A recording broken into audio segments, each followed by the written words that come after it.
Hello, everybody. I'm just going to wait a moment or two for everybody to join us. And I'm delighted to have Marian Keyes and Eve Pollard with me. Whereabouts are you, Eve? Are you in London or are you somewhere I'm else? in the kitchen. Right. Very, very swiftly tidied up before you join me. In London.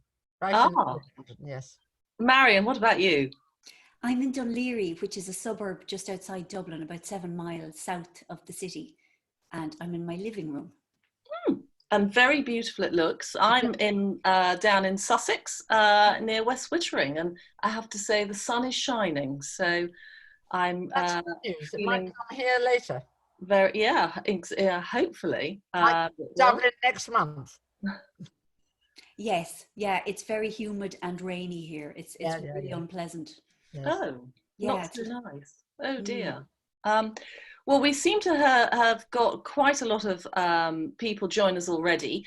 So I think I am going to start. And I will start by saying hello and welcome to you all. Thank you for joining us today. We hope you're safe, well, and surviving lockdown. I'm absolutely thrilled and delighted to welcome Marian Keyes.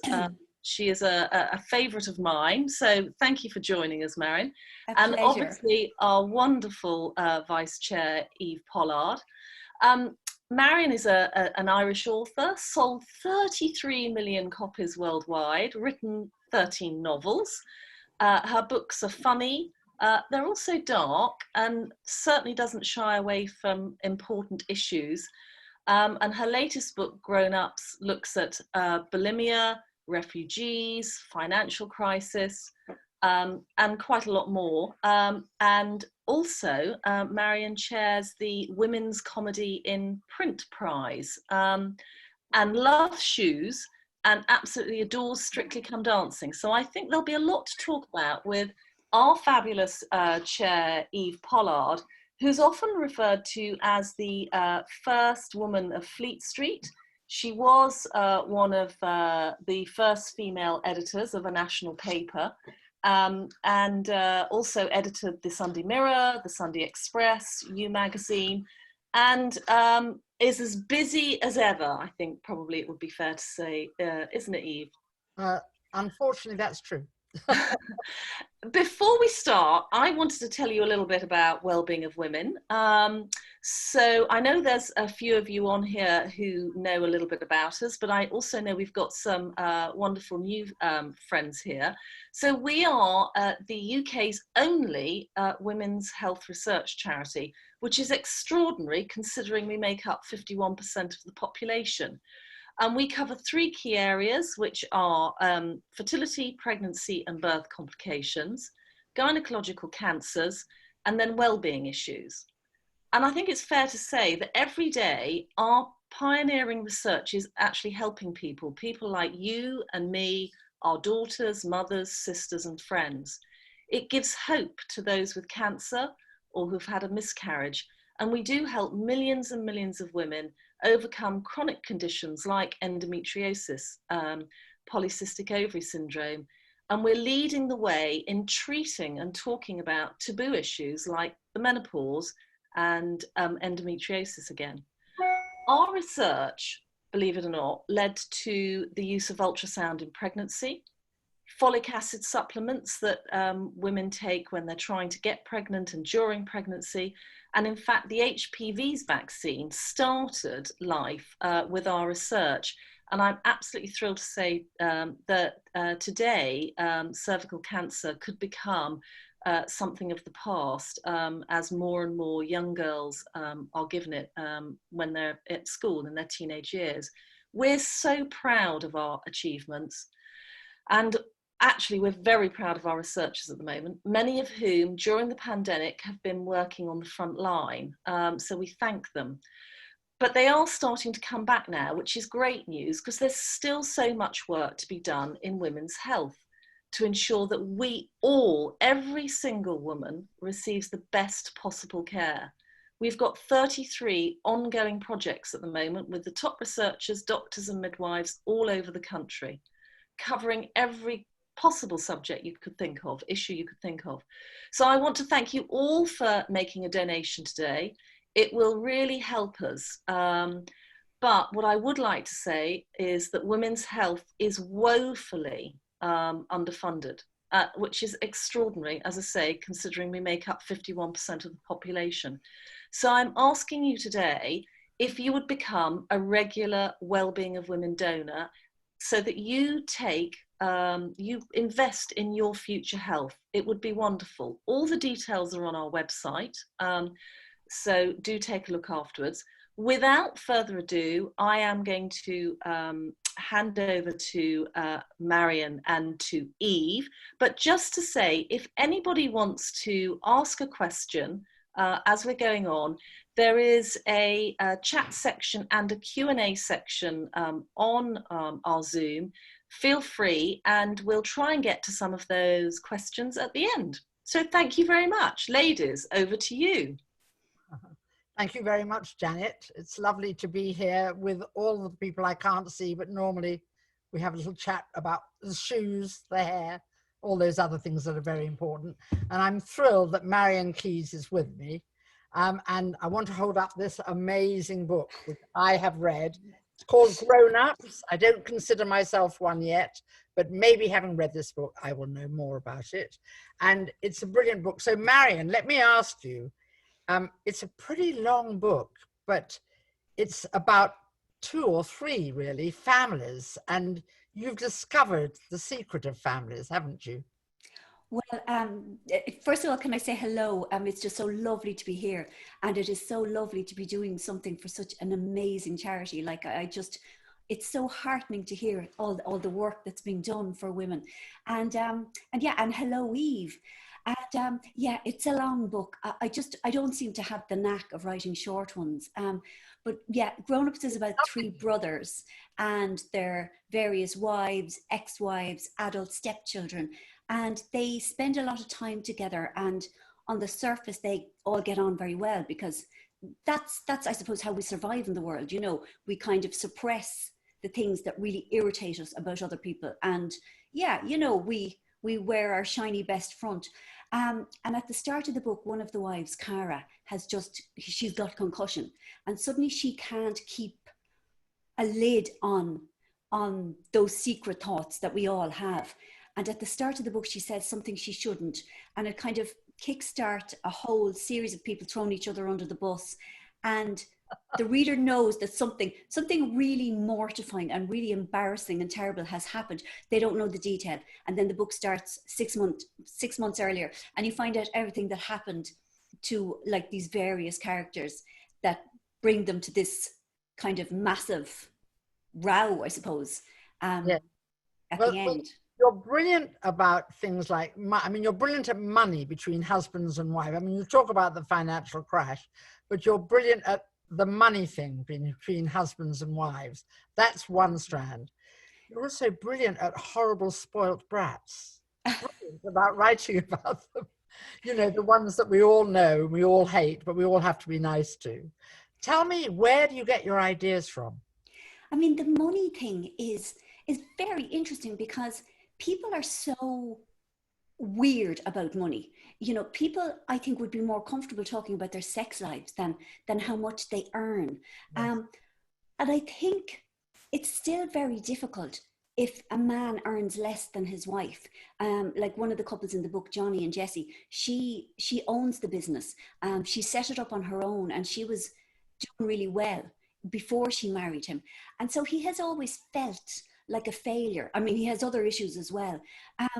And, you know, and it really bothers me in real life when I see women, you know, buying something that they love, like a handbag or makeup or shoes or whatever, and having to lie about it to their husbands, you know, that they would feel that it wasn't a worthy enough thing to spend money on. No, and I'm not talking about situations where like people are really, really short of money, and it's, you know, it's going to really cause hardship in the home. But that thing of, you know, that people feel that they don't deserve to spend the money they earn themselves. And it saddens me really, because, you know, if a person works and they earn the money, and they're not hurting anybody. Yeah. They should be able to do it. But yeah, there's huge kind of tension between Jessie and Johnny, especially because she is very much like, she loves spending money. And I have to say, like, that I really identified with that aspect of her. You know, like every night I go to bed at like 9:30 or 10, promising to read an improving book. And instead, like, I get out my tablet and I'm there on Zara and I'm looking for sales and I'm jumping from site to site. And you know, I mean, then all these lovely things arrive. You know, myself and like the DPD man, we're like close personal friends at this stage. And also, honest to God, like my DHL man, like I know him, like he's like, really, I'm so fond of him. Like we, you know, we are friends, like we see so much of each other. And then, like, I mean, a huge amount of my time then is returning stuff, because that's the kind of lovely thing about the online shopping. Oh. That, like, I get the thrill, the dopamine hopping in the head from the purchase. And then, you know, the guilt freeness of like returning it. Look, I'm not proud of myself. I'm really not. And Amazon and all the rest of them, they need you. Honestly, they need you, and we need the economy to come back, and you're doing the right thing. I'm one-handedly, yeah, keeping it going. Yeah, like as I say, like I wish that I was one. I mean, I'm really trying to reduce my carbon footprint. But I am human and I err. Yes. Well, but that's terrific. And then also the sister-in-law and the mother-in-law relationships are full of hidden meaning. And those of us who are mothers-in-law and have had mothers-in-law, we understand very well. Yeah, there is a really, really terrible mother-in-law in Grown Ups. There's also a really lovely one as well. And I mean, it's just down to the individual, really. Like, I'm really lucky in that my mother-in-law is the most kind, nice, easygoing woman. And I mean, I'm lucky. But for those who have a difficult relationship with their mother-in-law, it's very awkward. I mean, well, also, you talk very well about how your parentage can make or break you, and that we see all around us. You look at Princess Diana, who had a really difficult home life, and however beautiful she was and however successful she was, somewhere in there it wasn't beating. And you talk very well about that, which very few authors do, but it's very important, isn't it? Yeah, I mean, it is. And the thing that I have learned is that it never really goes away. That it hasn't been something that I personally have grown out of. Like, I'm 56 and I'm quite serious when I say this, that I am still looking for my mother's approval. You know, I jump through hoops to do what she wants. And I mean, she's very well aware of this. And like, I mean, the thing that always makes me happy is when she says, "Good girl, Marian," which is pathetic. I mean, when I was 21, I thought it was pathetic. And I really thought by the time I was 26 that I would have sort of evolved past all of that. And it doesn't go, it is my experience. And in Grown Ups, the three brothers come from a dad he's just tricky. Like, he doesn't approve of what his sons have done with their lives. He wanted them to come and run the business at home. And Johnny, who was the eldest brother, he is very alpha on the outside. Like, he's handsome and he's good looking and he's charming and he's got the chat, but he feels inadequate constantly because he never got that approval from his dad. And there is actually a weekend in the book where they all go for the parents' 50th wedding anniversary. And like, it's carnage. Like, it's carnage because they're coming with their open wounds. And just they and their father, it's just never going to work. His open wounds, doesn't it? Well, yes. You write about families, but you write women's. I mean, I've heard you very many times saying how disgusting that phrase "chick lit" is, because it's supposed to be somehow not as good as proper lit or posh lit. But actually, you're dealing with everyday problems that all of us come up against. Why do you think, is it a male publishing, concept, a construct to reduce certain people, or what? Well, I mean, I do think, I mean, absolutely, like, sexism kind of colors absolutely everything in our world. And the fact is, male voices dominate our media, and books by men have always been regarded as the default, you know, the good, serious books. And anything that is written by women is almost like a schism genre. Well, it's almost as if they could have been frying eggs and bacon, but they just decided a bit of writing on the side. Exactly. And when a man writes a book about a family, like an emotional, you know, exploration, it's usually presented as a kind of a state of the nation book, that it looks at how the country is through the various characters. But when a woman does it, it's regarded as, you know, a soap opera. It's dismissed. And I object to the term chicklit because it is so demeaning, and that there is no parallel for men who write similar books. Blokelit. Or dicklit, if you'll forgive me. You know, but there is nothing reductive like that. And, you know, I was brought up in a world, I was blind to feminism for a long time. It was just not anything that I was educated in. But I think once your eyes are opened, you see it everywhere.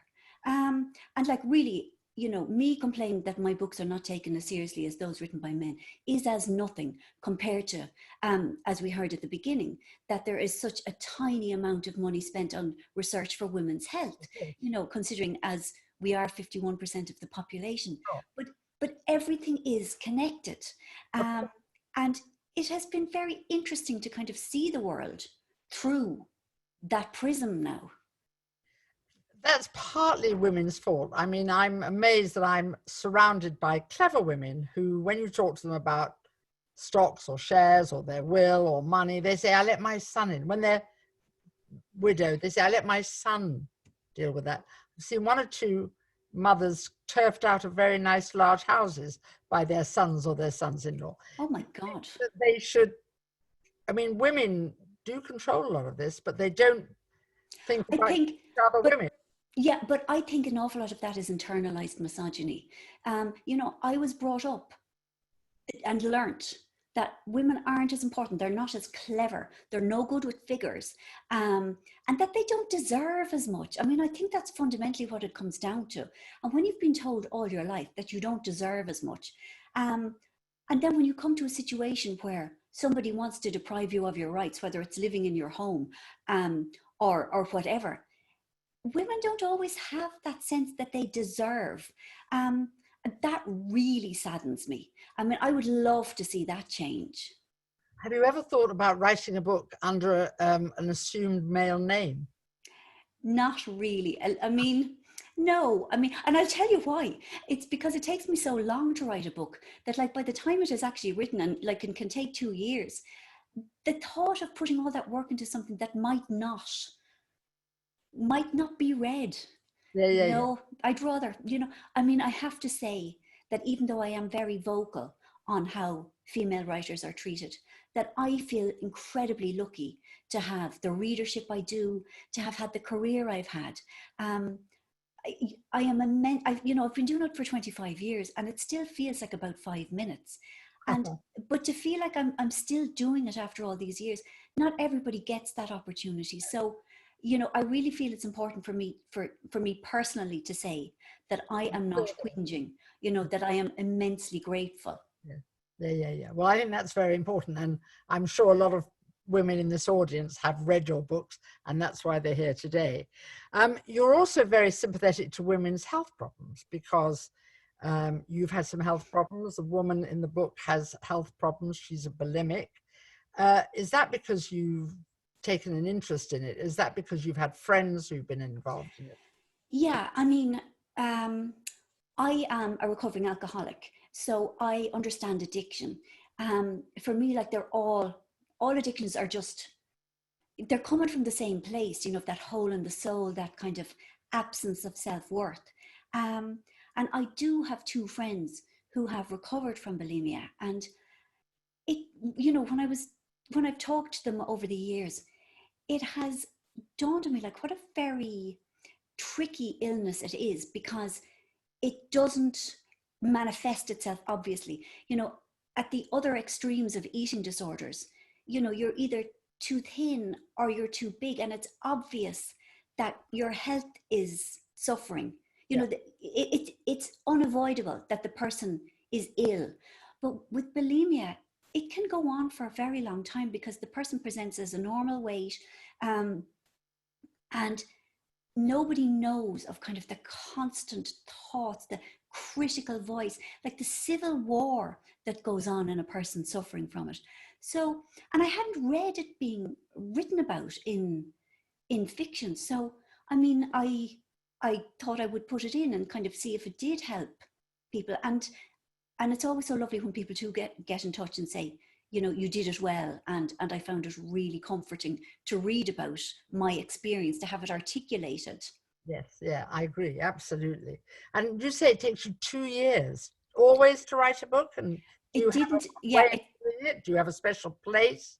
I do. I mean, kind of. The special place is my spare bedroom, which probably isn't that special, you know, but there's a desk in the corner, and like it suits me because like I would never get dressed unless I really had to, you know. And actually, and like the pandemic has made it worse. Like, I mean, I haven't left the house in weeks, and I'm kind of happy. I think I've become institutionalized.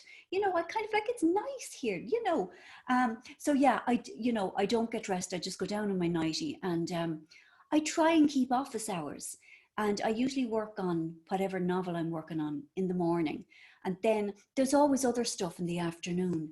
And I think a routine and kind of continuing to show up, even when I doubt the book I'm working on, and when I hate everything I've written, and when I'm absolutely convinced that I'm all used up, to still keep showing up is how a book gets written.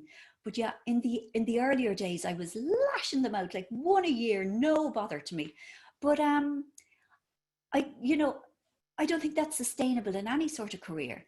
And so yeah, 2 years and sometimes longer. And again, I wish that weren't the case, but you look at it is what it is. Yes, absolutely, absolutely. And do you have like, I'll drink a cup of coffee and then I'll start, or I always have lunch, or do you have a routine that you've given yourself? Yeah, I have. And this, I know it might sound a bit weird, but I light a candle. Like, I am not in any way religious, but it sort of feels, when I'm writing, I'm sort of creating something out of nothing. I mean, that's not the case. It's just, it's being created from my subconscious. And it's always frightening to kind of to try and bridge that gap between my conscious thoughts and the subconscious. So it's a ritual, lighting the candle, that makes me feel, yeah, I can do the leap. I mean, really, whatever gets you through is what I say. And I mean, the greatest danger that can happen to me then is that I might take a quick look at Twitter, and then like 7 hours later, you know, nothing has got done. I'm there liking people's stuff and replying to things, and it's a nightmare. I mean, I'm so addictive. I mean, I could get addicted to anything. Yeah, it's a worry. I love your Twitter feed. Oh, thanks. You spell things like, you know, as you say, phonetically. I mean, it's really fun. I mean, you know, you say you've got to watch so-and-so, he's mesmerizing, and you don't say mesmerized should be done, but it makes you think, I wish they'd have that series over on British TV. It sounds amazing. Well, thank you very much. Like, I mean, I love language. And I mean, a lot of my kind of teaching or education as a writer has been through oral storytelling. Like, I love the sound of words. And especially, I love accents. Yeah, and I love when people individualize words. So yeah, a bit of alphonetic spelling on Twitter entertains me no end. And the other thing is, you're a bit of a mystic, Meg, because as Jane said, in this book, you've got refugees.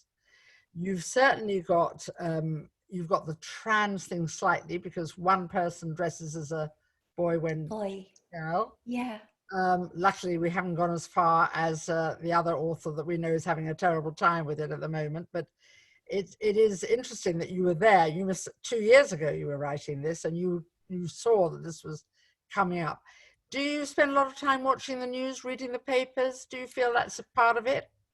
Well, I don't know if I spend that much time watching the news, but I am very interested in popular culture, and I'm interested in the way our worries change or our concerns change. And I really try to to offer that in my books.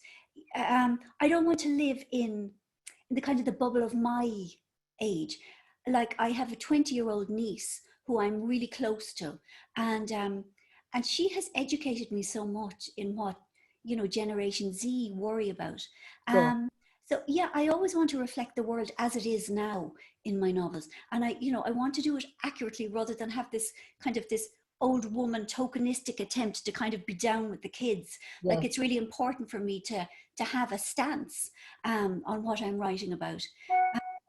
So that is something that I hope to continue with. You know, I don't really get it so much from news. It's more like from long reads, and, you know, and I get an awful lot. I get really educated from Twitter because people write blogs. I access things that like I just don't get, I suppose, in mainstream media.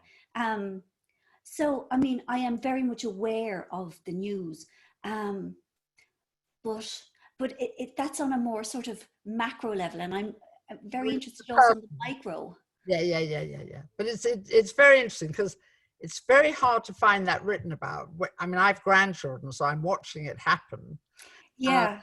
But and you are aware, and you do have to say, what do you mean by that? Or what does Yes. that mean? And Yeah. all that. And it's amazing how they all live millions of miles apart, but they're all on the same page. Not necessarily a page I would like them to be on sometime. But, you know, we are where we are. Yes. Yeah. Yeah. And I mean, I would rather know what's going on than not know. Yes. And also you're quite honest about brats, because let's face it, people who've got a bit of money often have a brat or two in their family, don't they? And you're open about that. Yeah, I mean, there's a young man in the book, Ferdia, Yeah. and he is just so obnoxious. And he is really, I mean, he's angry with his mother for lots of reasons. But one of the reasons is that Jessie, his mother, is like a spendthrift. You know, like she thinks spending money is the solution to everything. And it's also like, it's her pastime. Whereas Right. he is very, very, excuse me, concerned with the planet, you Yes. know, and how overconsumption is damaging the planet that he will have to live in. Yes. And, you know, he's also very concerned with, I suppose, social justice. And he finds it very painful, like that his mother is spending tons of money on fancy hotels for her extended family when there's, you know, such a homelessness problem. Sure. And, you know, I mean, I suppose I do think it's sort of inevitable. Most children will go through a stage of absolutely despising their parents' values. I just think it's part of it. It's a rites of passage. And I mean, I did it. And I don't have children, but I can imagine how painful it must be. And again, I want to write realistically about relationships. So yeah, Ferdia is a pain. Like he is self-righteous and he's obnoxious, and then he isn't. Ferdia changes in a way that I really enjoyed writing. Anyone who's read the book will know what I mean. Yeah. I won't tell. The other thing I love about your books, and I've read in other books, you're not shy about coming forward about what works. So when somebody's doing their hair in curls, you don't leave us in any doubt. You say GHD, they work. Same, you're very good on shoes. And I think that's quite interesting because so many people are scared of mentioning products, but products is how we spend our lives, isn't it? Yeah, I mean, I understand that like people don't want to mention things because they're afraid of that the book will become dated, or also that it will alienate people, you know, because the woman who did my copy editing didn't know what a GHD was. And I know, I mean, I was surprised that there isn't that a person on the planet doesn't know. But, you know, I had to make that choice. Like, do I risk alienating some readers who will look at it and think, what in the name of God is that? Or do I try and recreate the world as accurately as I can? So, I mean, I don't want to overdo it with the products, but I think it's nice for people to feel, oh yeah, I can connect with that. I have a GHD, or yeah, it didn't work for me, or, you know, or whatever, or the shoes, like you say, or makeup at times.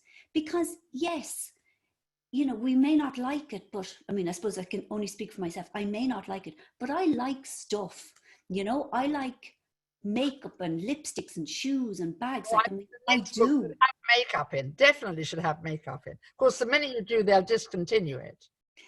Oh, listen, you must never, ever, ever say the words out loud. I love my lipstick. It is the perfect shade. You must never, because they'll hear it in the far off place, and then they'll start making the calls. They will start recalling all the lipsticks in your favorite color from everywhere around the world. Then they will shut down the manufacturing plant, and you can get no information. You know, you can't buy up like a backlog or anything like that. Yeah, never say it out loud. That's my advice. I agree. Claudia and I have both found that. Oh yeah, it's real. It is. And they send them to Africa or... Yes, and you're never going to get it. Yeah. What about the very interesting thing you have is you're a woman, you're a writer, and you're in Ireland, so Ireland has its own particular set of problems.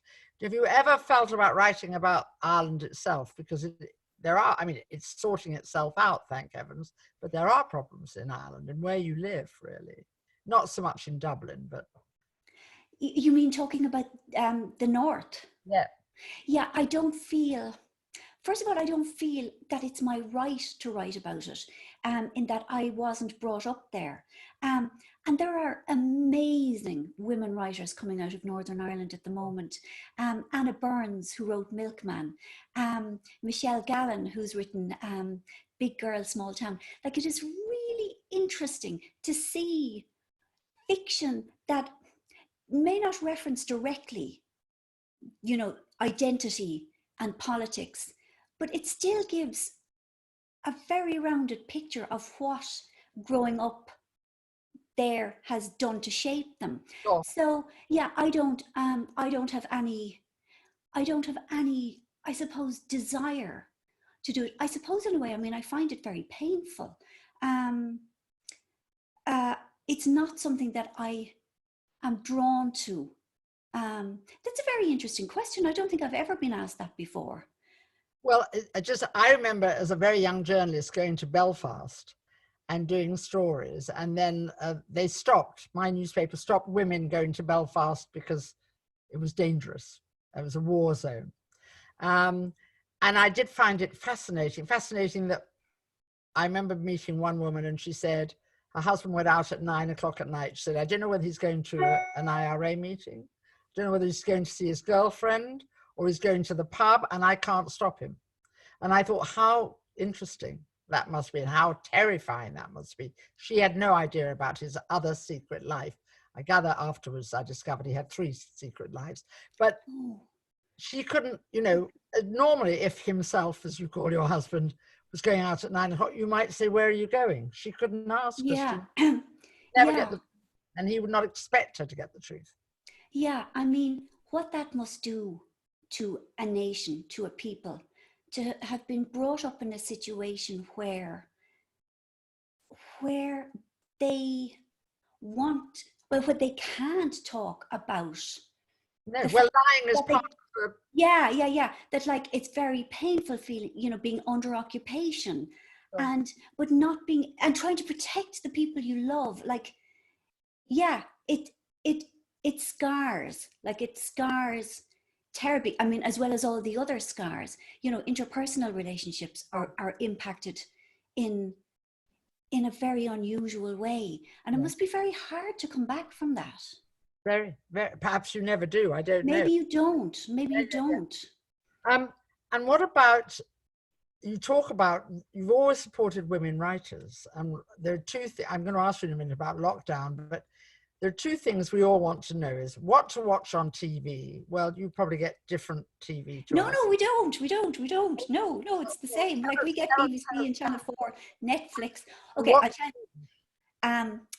I am watching a couple of things at the moment that I really love on the BBC. There's I May Destroy You, which is I think it's a 6-part drama, and it's done by Michaela Cole. I hope I'm pronouncing her name correctly. And it is just thrillingly brave and new, and it's a drama about sexual consent.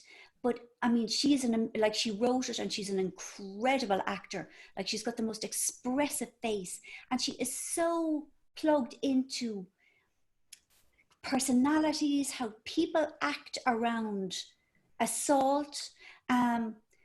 It's just, she's the one I described as mesmerizing. Actually, she is utterly mesmerizing, and the whole show is mesmerizing.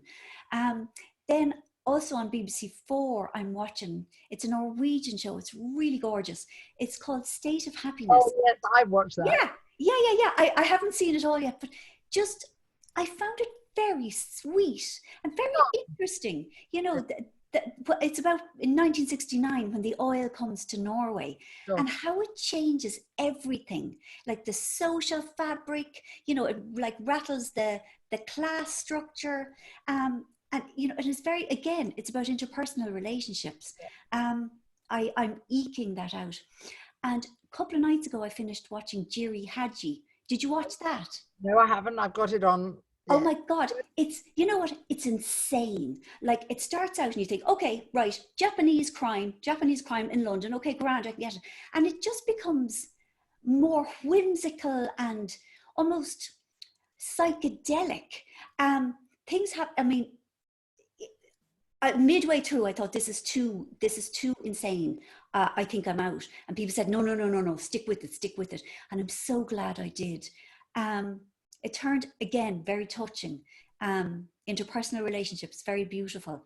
And I suppose it was different to anything else that I've seen in a long time. Then one other thing, Thou Shalt Not Kill. It's on Water Presents. It's on Channel 4.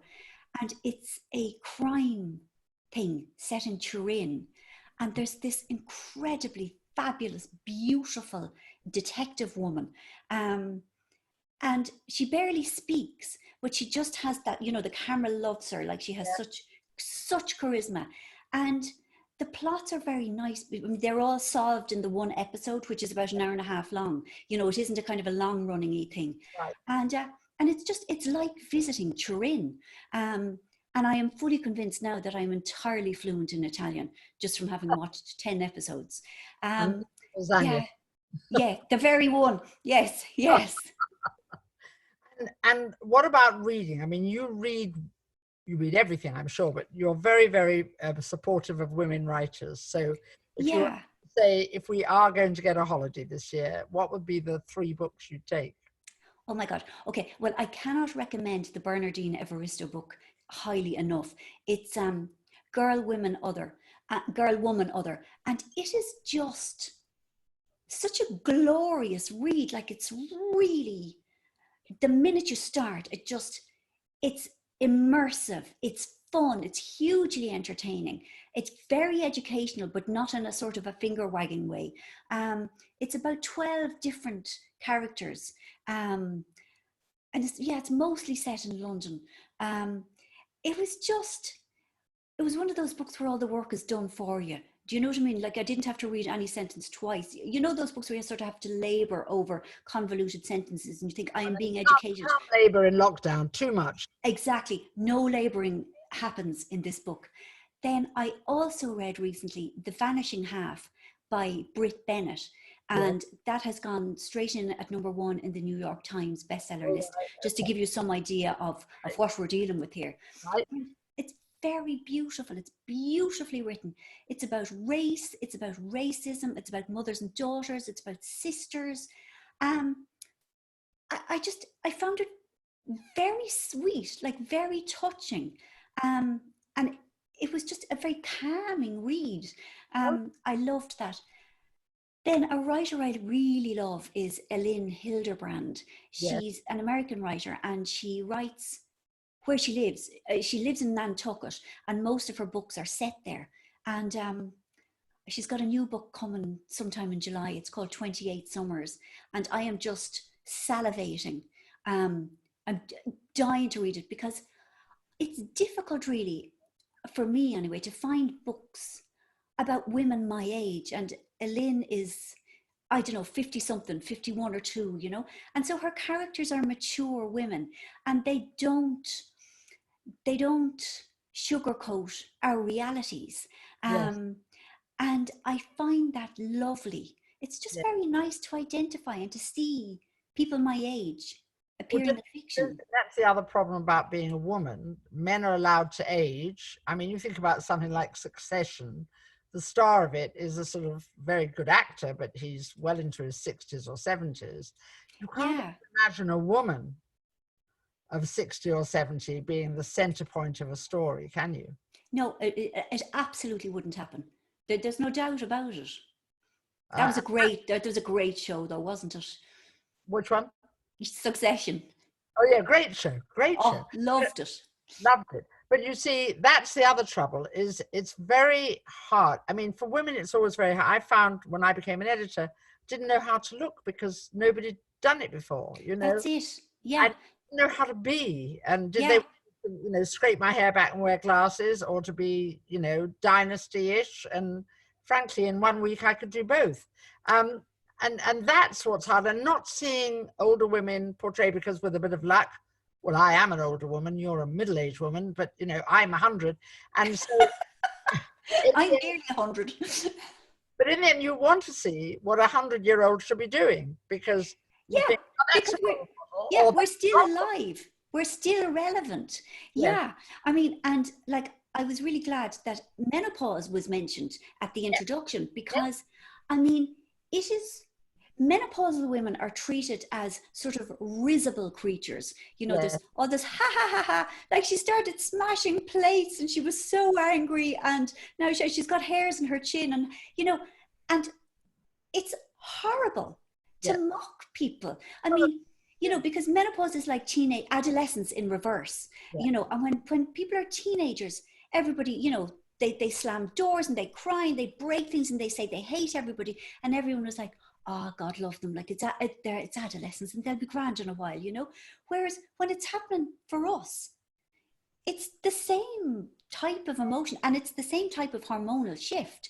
But nobody is nice, and you know, we're not nice to one another necessarily either. No, and nobody wants to talk about it.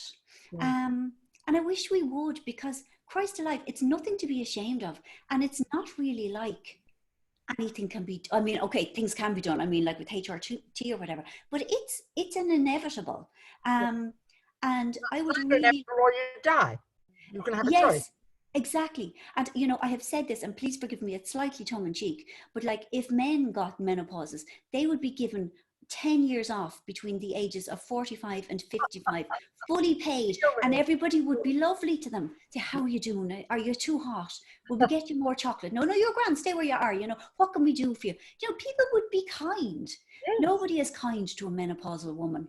No, that's true. It's absolutely true. So perhaps your next book could have a menopausal woman in or two. Yes, it does. Oh, good. Excellent. Yes. Excellent. And then I think the other thing is, do you find any other joys in lockdown, or has it been a bit of a bore?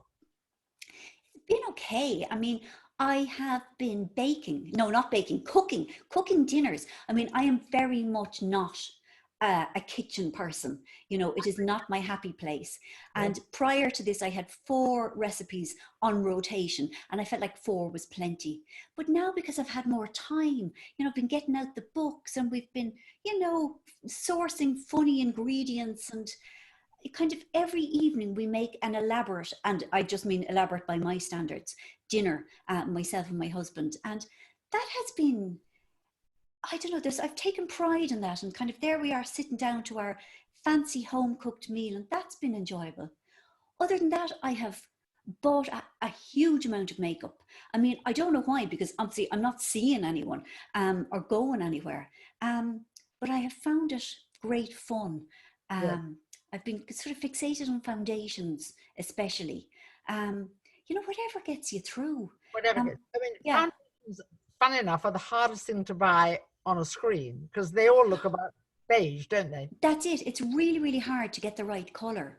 And I've had a couple of disasters, but it's been all right. You know, nobody died.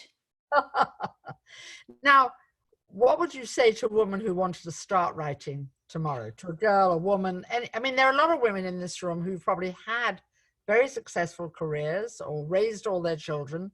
They've got a bit of time. They've either got rid of the old man, or he's still with them, but he's playing golf with a bit of luck. What would you say? How could you start? if you want to do it, then do it. You don't need to have done any course. You don't need a degree in English literature. You don't need anything but the spark, the germ of an idea. Be mildly ritualistic about it. Set yourself, say, an hour a day to start. Sit down, take your phone, all the other stuff away, and spend that hour trying. And even if your first attempts are terrible, and they will be terrible because most writing is done via rewriting, just try it. Pretend nobody else is going to read it. Pretend it's just you and you. And press on. Also, don't compare yourself to anyone who is published, because they've gone through like several rewrites and stuff. Just write your book for you. Don't try and imitate anybody else's voice. Find your own. And you don't have to even start at the beginning. If there's a particular scene that you believe will happen, or one that interests you, start there and try and do an hour a day. I think people expect that like novels are magical things that write themselves, and I'm really sorry, they're not. And it's work in the way that anything is work. I mean, it doesn't have to be unpleasant, but it does need a commitment of time and effort and energy. And I suppose you also need a bit of stamina. You need to keep going when you doubt yourself, and you will doubt yourself all the time. I mean, I still do. And I mean, every writer I know still does. I sort of feel like if you doubt yourself, you are a real writer. Now and again, you meet the occasional person who thinks that what they do is fabulous, and that they are born to this. And usually they aren't. And another thing is, I mean, again, it's up to you, but I mean, I find reading is a great source of education and I suppose inspiration. Yeah. However, if you find that reading is just making you feel intimidated or inadequate, then let that go. And enjoy it. Like, seriously, like if you are enjoying it, there's every chance that your readers will as well. Have fun. Yeah, and do it because we only get one life. And don't be lying on your deathbed thinking, oh, I wish I had tried that novel. Go on, do it. There's nothing to be lost. Correct. Bonne chance. Good luck. Good luck. I'm just gonna interrupt. We've got 4 questions. Okay. That were sent in. So okay, so sorry, did you say you've got some questions there? I've got 4 more. Go to those. Okay. Marian. Yes. Sam says, which writer has influenced you most? Oh my God, I don't think there's one. I mean, the Jilly Cooper books, do you remember them? Like there was Octavia and all of them. I adored them. Yeah.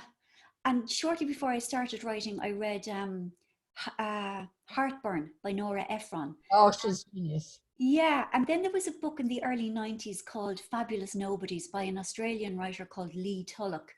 And it was first person, it was comic, it was chatty.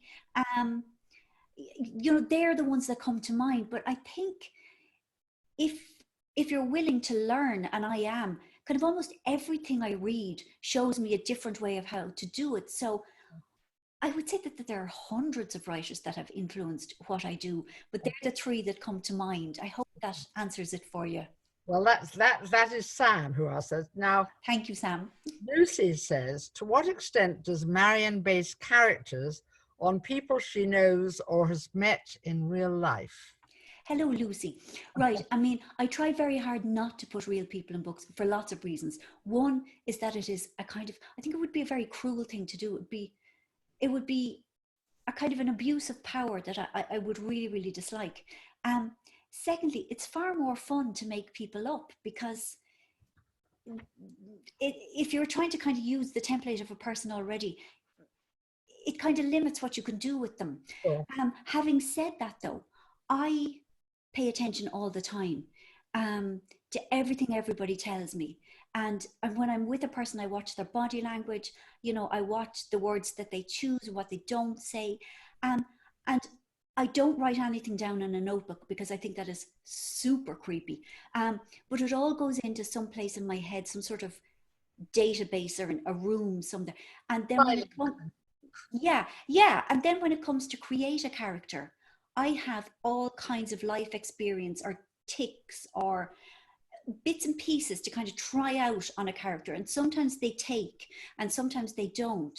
But the idea is that the person is unique and is not a real person. Having said that, though, that doesn't stop people seeing either themselves or people they know in my books. Yeah. It probably happens with other people as well, and that's just the way it has to be. You know, but I never do it deliberately. Is kind of my bottom line. Okay. Thanks. Thank you. And that's for Lucy. And then Laura says, I read Sushi for Beginners. Thank you. Back in 2000. How does Marian see her work has changed over so many years of writing, but also living and experiencing more in life? Well, thank you very much for reading it. I think just as I have got older, my personality has, I suppose, evolved. You know, I suppose I feel far less starry-eyed about romantic love now.